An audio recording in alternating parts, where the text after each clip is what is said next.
qui ne disposent pas de beaucoup de ressources naturelles et qui se sont développés. C'est vrai. Prenons le cas du Japon. Le Japon n'a pas beaucoup de ressources naturelles. Mais ils ont pu compenser ce manquement par autre chose et je vais en parler. C'est les quelques rares exceptions de pays qui ne disposent pas de ressources naturelles et qui ont pu aujourd'hui mettre en place un développement. La question maintenant, c'est de savoir si ce développement est durable ou non.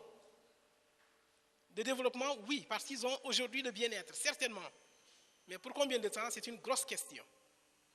Quoique eux-mêmes, les Japonais, commencent à se poser beaucoup de questions. Quatrième pilier, c'est les infrastructures. Ah oui, mais si vous disposez des 3 premiers piliers, mais si vous ne disposez pas d'infrastructures, ça veut dire les routes. Ah oui, je crois que la communauté rurale de Molombe a vécu cette situation pendant très longtemps. Parce que jusqu'à une époque relativement récente, pour y aller, c'est la croix et la bannière. Mais c'est également les structures de transformation et de conservation des produits locaux. Si vous produisez beaucoup, si vous ne disposez pas de route pour évacuer, pour écouler, si vous n'avez pas de structure de transformation et de conservation de ces produits, vous imaginez un peu ce que c'est. Je prends le cas des mangues. Ça pourrit là-bas en Casamance. On ne sait ni écouler, ni transformer pour conserver, ni écouler. J'ai été surpris dans des supermarchés en Suisse d'acheter des mangues provenance Burkina Faso. Burkina Faso, des mangues séchées dans les supermarchés en Suisse. Oui, faudrait-il disposer d'infrastructures de transformation, de conditionnement et d'exporter pour gagner plus que ce qu'on aurait gagné sur le marché local. Ah oui, les infrastructures, ça me paraît important. Et parmi ces infrastructures, c'est les centres de santé. Ah oui, la santé, si on n'a pas la santé, docteur, il n'y a pas de développement. Hein?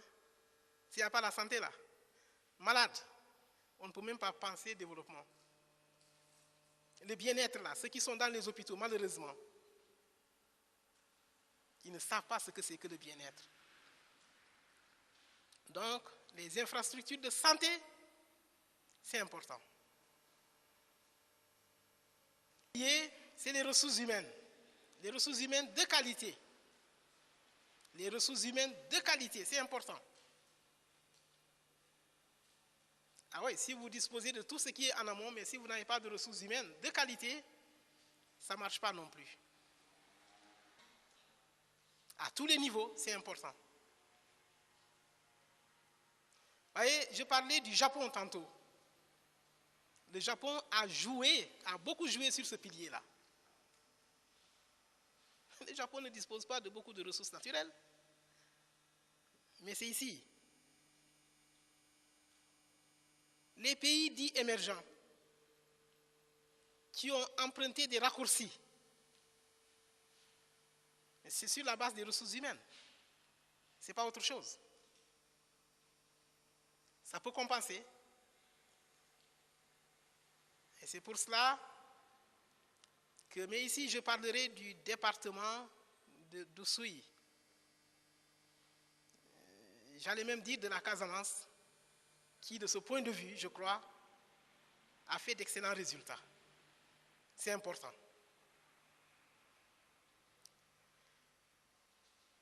Le 6e pilier,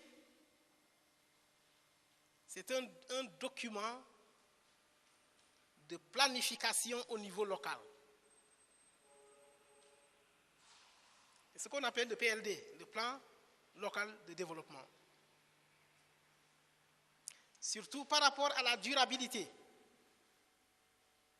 Si on veut promouvoir un bien-être dans la durabilité, il faut nécessairement un document de planification, sans lequel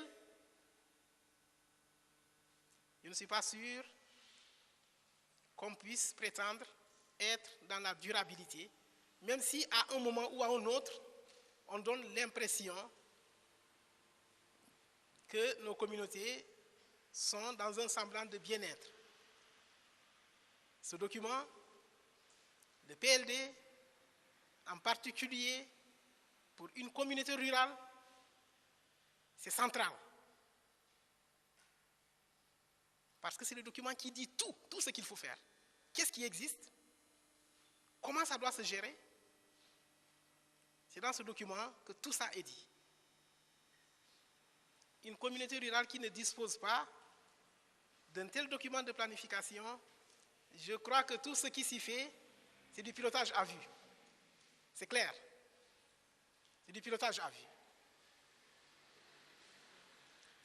J'allais terminer pour les piliers. Les piliers, c'est 7 piliers, c'est 6 piliers. Autant pour moi, il reste un 7e. Ah oui, c'est la bonne gouvernance. Je ne vous apprends rien. Hein? Dans toutes les radios, toutes les télévisions, c'est la bonne gouvernance. La bonne gouvernance. Ah oui, la bonne gouvernance. Même si vous êtes nanti de ressources, mais si ce n'est pas bien géré la bonne gouvernance, eh bien, je ne suis pas sûr que vous puissiez prétendre à un développement quelconque. La bonne gouvernance. Ah oui, on reviendra certainement là-dessus sur le débat. Il n'y aura pas de bonne gouvernance. Nous sommes les 7 piliers qui me paraissent extrêmement importants pour promouvoir le bien-être. Autrement dit, le développement durable au niveau local, au niveau d'une communauté rurale. Laissez-moi maintenant vous parler d'autre chose, c'est le diagnostic. On s'est entendu sur le concept du développement durable qui se traduit par le bien-être. J'ai défilé les 7 piliers qui me semblent extrêmement importants pour atteindre ce bien-être, ce développement. Je reviens maintenant à la communauté rurale de Moulom par rapport à ces piliers. De quoi nous disposons par rapport à ces piliers? Ah oui, je crois qu'il faut qu'on fasse un diagnostic. Parce qu'il faut qu'on sache sur quoi on doit se baser pour booster le développement de la communauté rurale de Moulom. La communauté rurale de Moulom, on l'a localisée, hein? C'est quelque part à l'extrême sud-ouest de ce pays. C'est certainement la partie la plus arrosée de ce pays-là par la pluie.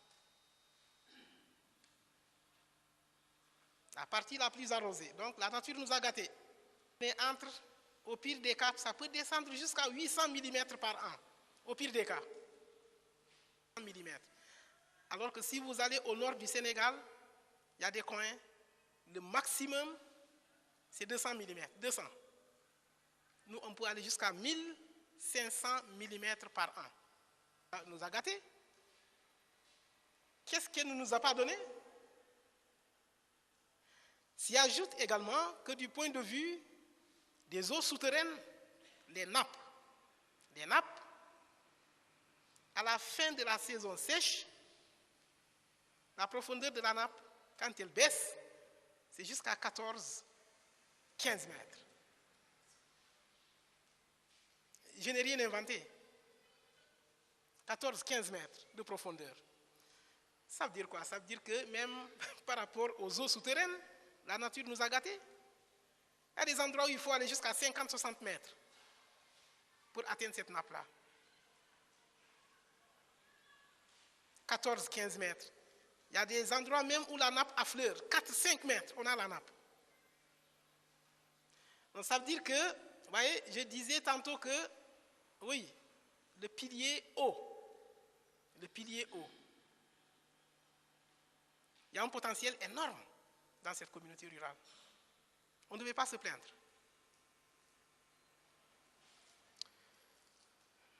Potentiel en ressources agricoles, je ne vous apprends rien. Mon aîné doyen Paul Senghor,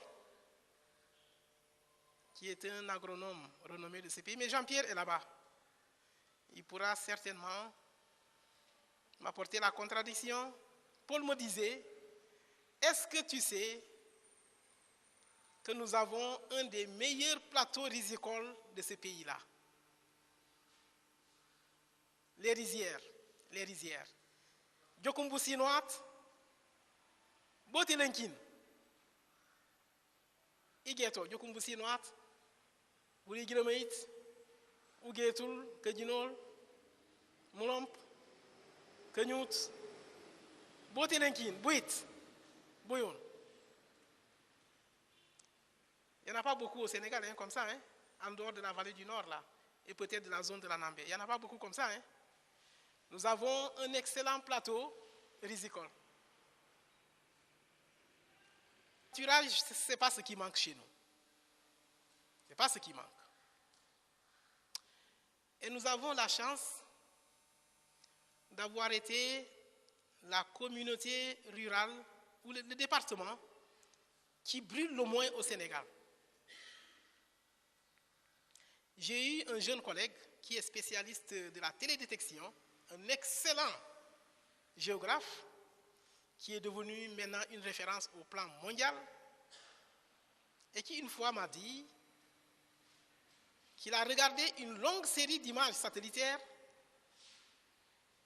tout ce qui est disponible comme images satellitaires chez les Américains, il les a traités, il les a superposés, il s'est rendu compte qu'il y a un seul coin au Sénégal qui ne brûle jamais. C'est un seul coin, il n'y en a pas deux. Tout le Sénégal brûle sauf ce coin-là. Il dit ce coin-là, mais toi, apparemment tu es originaire de là. Est-ce que tu peux m'expliquer pourquoi ce coin-là ne brûle jamais?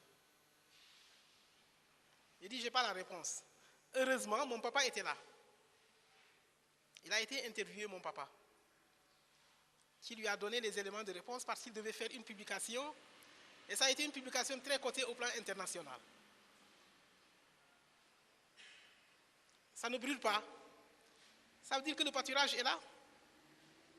Le potentiel en ressources halieutiques, la pêche, l'aquaculture, ah oui.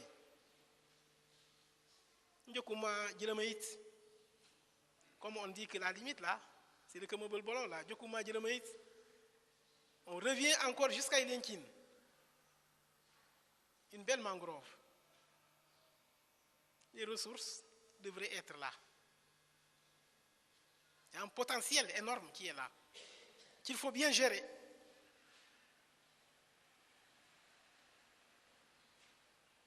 Donc la pêche, mais la pêche c'est important, le poisson c'est important. Une communauté rurale qui dispose d'un potentiel aussi important,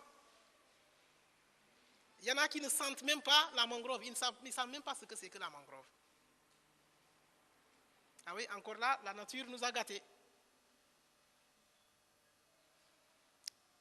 Le tourisme. Ah oui, le tourisme, vous savez, hein, les touristes, il n'y a qu'à faire une petite enquête là. Nous, on en a fait avec nos étudiants. La Casamance est certainement, dès que tu dis Casamance, c'est une destination excellente. Moulomp en fait partie.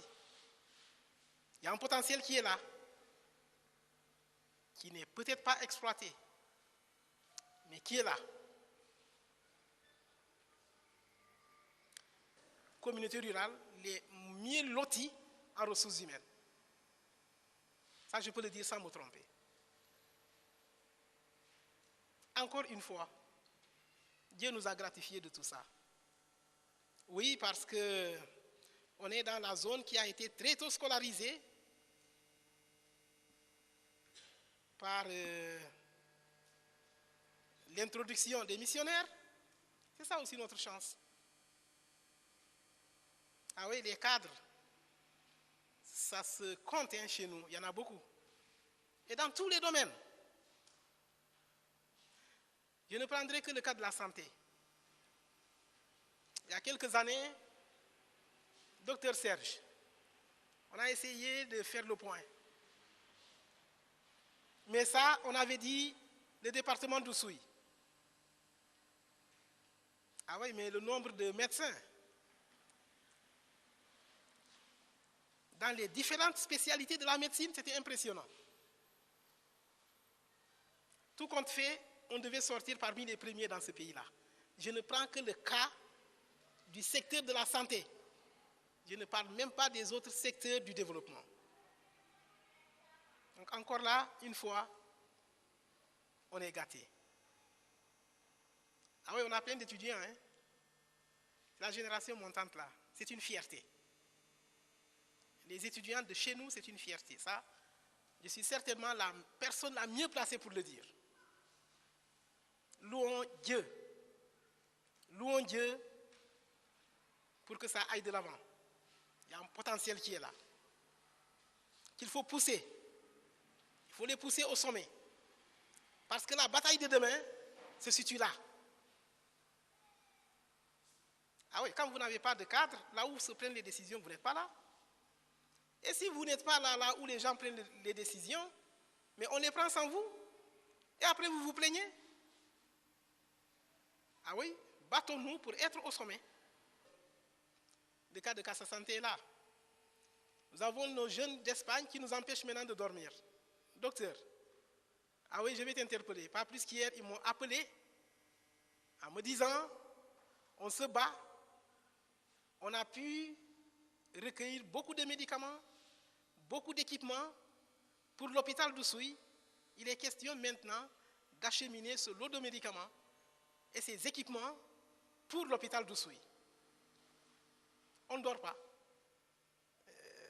Tata Noëlla vient de m'appeler en me disant que l'Espagne vient de l'appeler encore. Parce que chaque dimanche, quand ils sont en réunion, ils sont en communication avec nous. Oui, je crois que Guito s'est bien battu, mais il faut encore se battre. Il faut encore se battre. Les statistiques disent que 61,38% ont moins de 21 ans. Comment ça allait de l'autre côté, hein? Ah oui, mais notre chance, la chance des Christophe, c'est qu'ils ont des fers de lance, c'est les jeunes. 61,38% de moins de 21 ans, c'est important. C'est une force. Et on se devrait de s'appuyer aussi sur cette force pour booster le développement au niveau de notre communauté rurale. Les ressources humaines, c'est important. Quand Abdoulaye disait, je vais investir sur les ressources humaines, sur la jeunesse, il avait raison. Il avait parfaitement raison. Les infrastructures. Ah oui, de route, je crois que nous avons aujourd'hui, sans contestation, nous avons certainement une des meilleures routes. Oussouye, Moulomp, Guiremeït, Moulomp, Elenkine, ça se fait aisément maintenant. Même à minuit, tu peux te lever à Ziguinchor, aller à Moulomp et revenir. Fermer les yeux et rouler.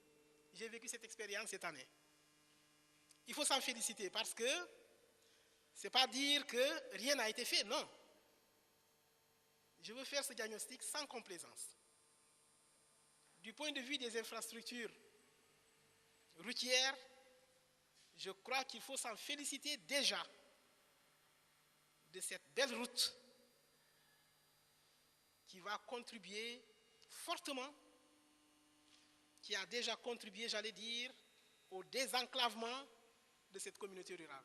Il y a quelques années, pour aller à Moulomp, il fallait réfléchir 1000 fois avant d'y aller. J'en sais quelque chose. Moi, j'ai cassé, je ne sais pas combien de fois j'ai cassé mon véhicule entre Oussouye et Moulomp. Puisque la route était catastrophique, chaotique. Aujourd'hui, pas de problème. Mais il reste à faire, hein? Il reste beaucoup à faire.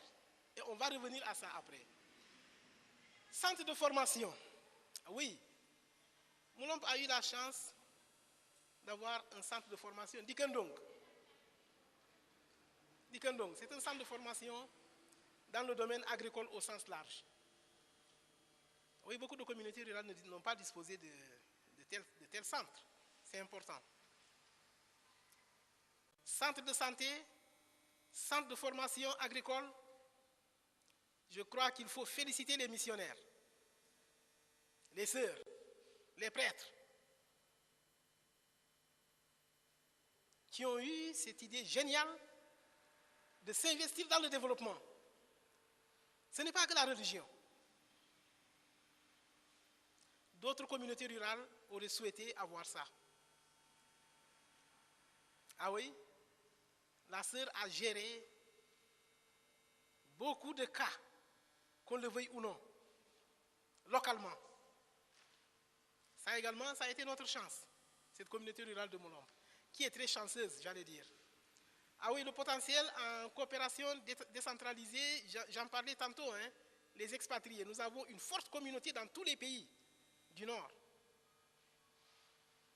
qu'on n'a peut-être pas suffisamment mobilisé, mais Guito est sur le plan de le faire. Nous avons un PLD. Dieu merci. Mais je ne sais pas trop à quoi ça a servi, ce PLD-là. Je ne suis pas sûr que 80%, je n'exagère pas, 80% des personnes qui sont ici, je ne suis pas sûr qu'ils aient une fois vu ce PLD-là.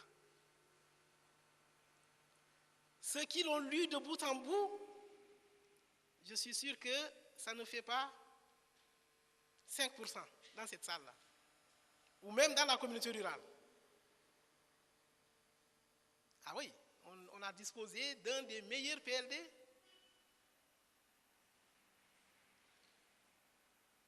Il m'a semblé que ce PLD n'a jamais été mis en œuvre.